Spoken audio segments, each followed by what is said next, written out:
Good morning, नमस्कार। आप सभी लोगों को स्वागत है आप सभी का हमारे यूट्यूब प्लेटफॉर्म सर्वोदय इंस्टीट्यूट पर। जुड़ते रहिए, पढ़ते रहिए करंट अफेयर जैसे प्लेटफॉर्म के लिए और जीएस के लिए। इसमें ओल्ड पेपर बहुत सारा कलेक्शन पड़ा हुआ है।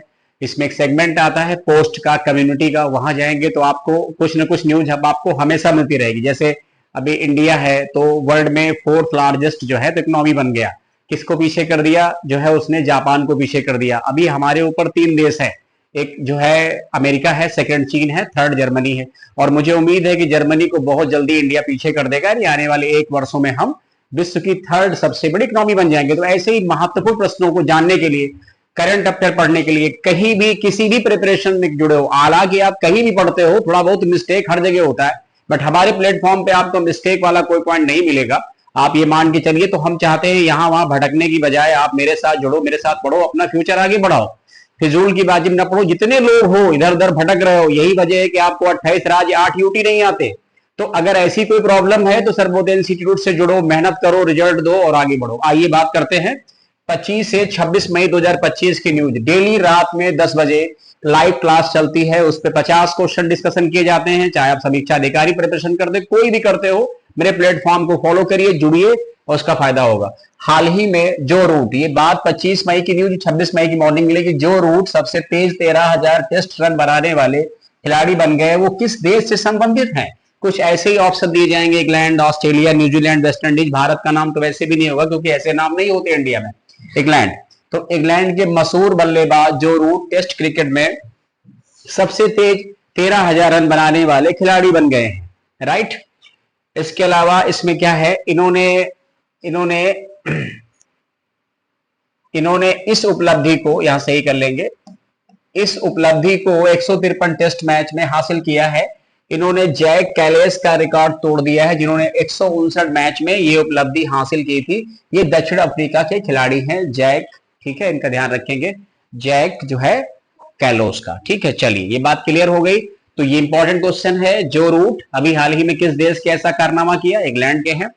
अगला क्वेश्चन देखेंगे हम लोग, और आप लोग भी ट्राई कर सकते हो कितने क्वेश्चन हमें आते हैं। हम तो यही कहेंगे पढ़ते रहिए, पढ़ने का सबसे अच्छा मौका मिला है, इससे अच्छा मौका कभी नहीं मिलेगा। एक बार लाइफ सेट तो जिंदगी सेट। वैसे भी ध्यान रखिए, पति पत्नी में से किसी एक का नौकरी में होना जरूरी है। ऐसे एग्जाम्पल हैं, जो वीडियो हमारा सुनेंगे वो देखेंगे, वरना रील बनाइए, नाचिए, एंजॉय करिए, वी हैव नो प्रॉब्लम, देश चल रहा है, आगे बढ़ रहा है। मेहनत भी करो, वो भी काम करो, लेकिन पढ़ते रहो ना।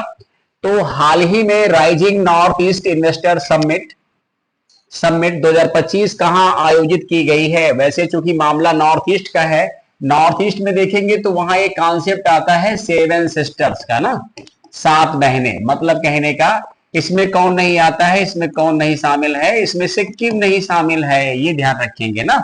और आप अक्सर एग्जाम देने जाते हो तो नॉर्थ ईस्ट के क्वेश्चन बहुत ज्यादा आते हैं, नॉर्थ ईस्ट के फेस्टिवल आते हैं, नॉर्थ ईस्ट की ही राजधानी पूछते, नॉर्थ ईस्ट के ही आपसे सीएम गवर्नर पूछते। तो मतलब कहने का नॉर्थ ईस्ट को फोकस करना चाहिए। तो सिक्किम को जोड़ देंगे तो फिर 8 हो जाएंगे ना पूर्वोत्तर में, ये ध्यान रखेंगे। तो इसका आंसर नई दिल्ली है, कंफ्यूज मत होइएगा। इस समिट का आयोजन 23 से 24 मई 2025 नई दिल्ली में प्रधानमंत्री नरेंद्र मोदी जी के द्वारा इसका उद्घाटन किया गया। और इसका उद्देश्य क्या रहा होगा? इसका आयोजन केंद्रीय पूर्वोत्तर क्षेत्रीय विकास मंत्रालय द्वारा किया गया। इसका उद्देश्य राज्यों में अंतरराष्ट्रीय और घरेलू निवेश को प्रोत्साहन देना है, प्रोत्साहन को बढ़ावा देना, ये ऑब्जेक्टिव है। क्योंकि भारत सरकार चाहती है, अभी नीति आयोग की 10वीं बैठक हुई थी, गवर्निंग बोर्ड की बैठक हुई थी, जिसमें सभी राज्यों के सीएम शामिल हुए, कुछ राज्य के सीएम नहीं शामिल हो पाए। उसमें भी डिस्कशन हुआ कि विकसित राज्य से विकसित भारत की तरफ बढ़ने का प्रयास है, बढ़ने का संकल्प है। प्राइम मिनिस्टर साहब ने कहा है कि 2047 तक भारत एक विकसित राष्ट्र होगा। तो मतलब कहने का, इसके लिए प्रयास जरूरी है। भारत की जीडीपी का होना अच्छा है, भारत में खेल है, भारत में संसाधन है, भारत में इंफ्रा है, भारत में बेसिक रिक्वायरमेंट है, उनको बहुत लेवल पे हाई करना है, तब जाके हम विकसित देश में गिने जाएंगे। अब इसके बाद अगला क्वेश्चन हम लोग देखते हैं क्या है। ये बुक मोस्ट इंपॉर्टेंट है, ध्यान रखेंगे सभी लोग। और ऐसी बुक हम डेली डेली तो नहीं कह सकते, बट हर 2-4 दिन पे बुक्स कुछ हम आपको ब्रांड एम्बेसडर पढ़ाते रहते हैं, उनको आप नोट करते रहिए और आपको बढ़िया क्लास मिल रही है। हाल ही में लॉन्च की गई the diary of the cricketer, the diary of A cricketers wife नामक पुस्तक किसने लिखी है? तो इसका राइट, जैसे दीपा भस्ती, भानु मुस्ताक, पूजा पुजारा, एनवी रमन, इसका राइट आंसर है पूजा पुजारा। दीपा भस्ती, अभी इन्होंने हार्ट ऑफ लैंड का उसमें इंग्लिश में ट्रांसलेट किया था।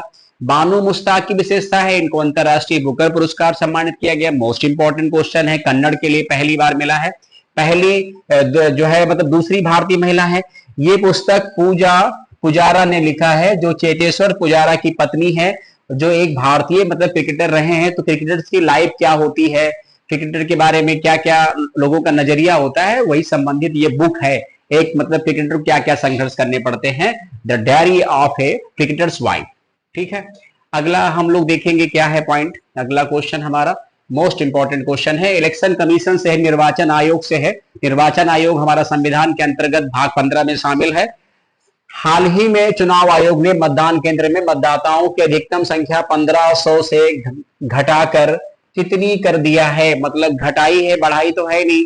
तो कुछ ऐसे ही ऑप्शन आपको मिलेंगे। इसका राइट आंसर 1200 है। मतलब एक पोलिंग बूथ या मतदान केंद्र पर अधिकतम 1200 लोग हो सकते हैं, कम भी हो सकते हैं, जिससे लोगों को सुविधा हो, लोगों का टाइम ना खराब हो, लंबी लंबी लाइन ना लगे, ऐसा प्रयास है।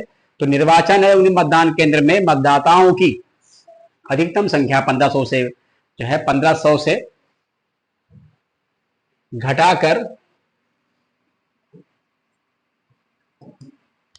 1200 कर दिया है। अब एक मतदान केंद्र में अधिकतम संख्या 1200 ही होगी, इसमें मतदान प्रक्रिया सुलभ हो सके, मतदाताओं को परेशानी ना हो।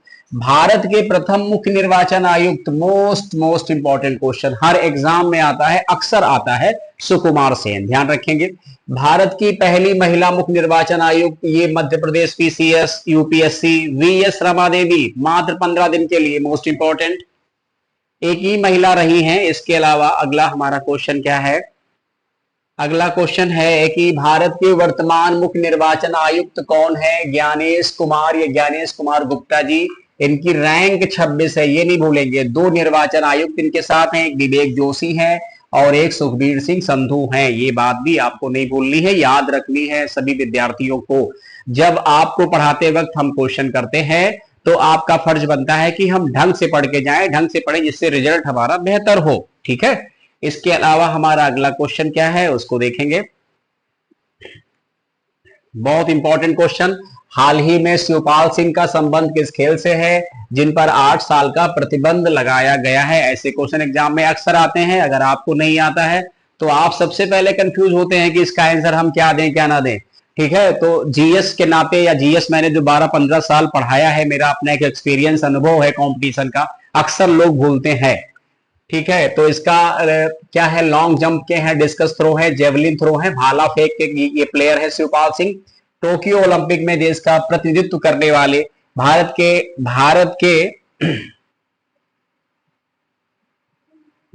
के अंतरराष्ट्रीय, ठीक है, भारत के भाला फेंक खिलाड़ी शिवपाल सिंह पर 8 साल का प्रतिबंध लगा दिया गया है। वो अपने एथलीट कैरियर में दूसरी बार डोप टेस्ट में फेल हो गए हैं। क्योंकि लोग करते क्या है, खेल में अक्सर देखा होगा, वो लोग कुछ लोग नशीली दवाएं या कुछ ऐसे पदार्थों का इस्तेमाल करते हैं जिसमें नाडा और वाडा एजेंसियां डोपिंग करती है ना, तो फेल हो गए। इस पर नाडा ने प्रतिबंध लगाया। आइए हम समझाते हैं नाडा के बारे में। नाडा क्या है ना, तो ये देखेंगे यहाँ पर। नाडा का मतलब full form national anti doping agency 2005। नाडा के जैसी ही एक इंटरनेशनल लेवल पे काम करती है, जो अंतरराष्ट्रीय गेम होते हैं उसमें जो प्लेयर ऐसी गड़बड़ी करते हैं उन पर बैन होता है, वो वाडा है। वाडा मतलब वर्ल्ड एंटी डोपिंग एजेंसी, जैसे नाडा है जस्ट वैसे वर्ल्ड लेवल पर वाडा है ना। तो इसका हेडक्वार्टर कहाँ है, नई दिल्ली है। इसकी फाउंडेशन 2005 में है। चेयरमैन भी होते हैं, ब्रांड एम्बेसडर सुनील शेट्टी थे। क्योंकि चेयरमैन इसने नहीं लिखाया, कहीं ऐसा ना हो चेंज हो जाए, बदल जाए, तो आप लोग वही पुराना वाला पढ़ते रहो ना, तो थोड़ा अपडेट करने की नीड है। इसके बाद हमारा अगला क्वेश्चन क्या है, पेरितो मोरिनो ग्लेशियर किस देश में स्थित है, जिसका एक विशाल बर्फ खंड टूट गया है, चर्चा में है। और इतना बड़ा खंड टूटा है, आप सोचिए जैसे अपने देश का पटना शहर काफी लंबे क्षेत्र को कवर कर सकता है, 20 मंजिला इमारतों के बराबर है, 30 मंजिला होगा। इसका राइट आंसर अर्जेंटीना है। ये घटना वैश्विक जलवायु परिवर्तन के कारण हुई, डेट्स मींस ग्लोबल वार्मिंग। ठीक है, बर्फ का ये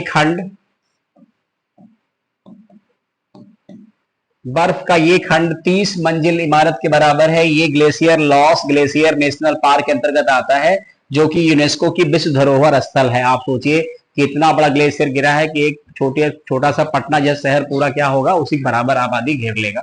ठीक है, चलिए इंपॉर्टेंट है क्वेश्चन। अगला क्वेश्चन मोस्ट इंपॉर्टेंट है, इसको आप लॉक करिए। ठीक है, मोस्ट इंपॉर्टेंट क्वेश्चन है। अब ऐसे ही क्वेश्चन जब आप पढ़ते रहोगे, देखिए बहुत लोग हमारे वीडियो को देखते हैं, व्यूज बढ़ा देते हैं, कुछ नहीं पढ़ते हैं। व्यूज मत बढ़ाइए बच्चा, मेरे व्यूज भले 100 सही, 50 सही, 10 सही, बट आप मेहनत करिए, पढ़िए, रिजल्ट सबसे बेहतर आएगा। तो आप कह सकते हो कि फला इंस्टीट्यूट पे, फला चैनल पे ये सर है, मैं इनसे पढ़ा हूं, मेरा इन्होंने जीएस बेहतर कर दिया, तो मेरा भी नाम होगा आपके साथ। भारत का पहला 9000 horse power electric locomotive engine का उद्घाटन प्रधानमंत्री नरेंद्र मोदी ने कहां पर किया है? इसका राइट आंसर गुजरात है। और आइए इसकी व्याख्या की बात करते हैं तो समझ में आ जाएगा। ठीक है, public private partnership, that's means PPP बोलते हैं इसको, मॉडल के अंतर्गत निर्मित दाहोद रेलवे फैक्ट्री, तो गुजरात में जगह पड़ती है दाहोद रेलवे फैक्ट्री, 10 वर्षों में 1200 इंजन बनाएगी, जिसमें घरेलू और अंतर्राष्ट्रीय बाजारों को सहायता मिलेगी इस प्रकार की प्रतिक्रिया से। चलिए अगला क्वेश्चन हमारा क्या है ये भी देखेंगे। हाल ही में विश्व माप विज्ञान दिवस कब मनाया गया? इसका राइट आंसर 20 मई है। माप तोल की प्रक्रिया है। और दूसरा हमारा क्वेश्चन, अगला क्वेश्चन क्या है? अगला क्वेश्चन है, हाल ही में दूसरी ब्लू वार्ता कहां पर आयोजित की गई? समझाते हैं ब्लू वार्ता क्या है। तो पहले ये समझेंगे कि दूसरी ब्लू वार्ता हुई कहां है। इसका आंसर नई दिल्ली है। भारत सरकार के प्रति विज्ञान मंत्रालय में 20 मई 2025 को नई दिल्ली में दूसरी ब्लू वार्ता की मेजबानी की गई। मतलब सतत विकास के लिए महासागरों, समुद्री और समुद्री संसाधनों के संरक्षण पर चर्चा करना इसका मुख्य ऑब्जेक्टिव है। आपको कमेंट करके ये बताना है कि पहली जो है ब्लू वार्ता कहा। ब्लू का मतलब होता है blue water policy, that means समुद्री जो चीजें हैं या समुद्र के आसपास का तटीय क्षेत्र, उसमें हम क्या संरक्षण कर सकते हैं और कैसे कर सकते हैं ना। तो ये रहा आपका 25 मई का करंट अफेयर, जो 26 मई की मॉर्निंग आपको 7 बजे हमारे यूट्यूब प्लेटफॉर्म सर्वोदय इंस्टीट्यूट पर मिल जाता है। प्रिपरेशन कोई भी कर रहे हो आप मेरे प्लेटफॉर्म से जुड़िए, आपका सिलेक्शन होने में मेरी महत्वपूर्ण भूमिका होगी। ठीक है, तो सभी लोग जुड़ते रहिए। जितने भी लोग हो अभी तक नहीं जुड़े हो तो प्लीज जुड़ जाओ, कलाकारी मत करो, अच्छा रहेगा आप सबके लिए।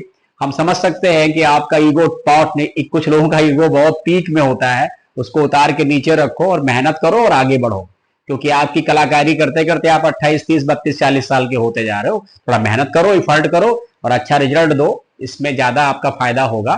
तो किसी के आपके जुड़ने ना जुड़ने फर्क नहीं पड़ता, देर सवेर तो आगे बढ़ेगा भाई, जो पढ़ता है वो आगे बढ़ता है। तो मेहनत करोगे तो रिजल्ट आएगा, बस इतना ध्यान रखो, कलाकारी में कोई फायदा नहीं है। थैंक यू सो मच आप सभी को।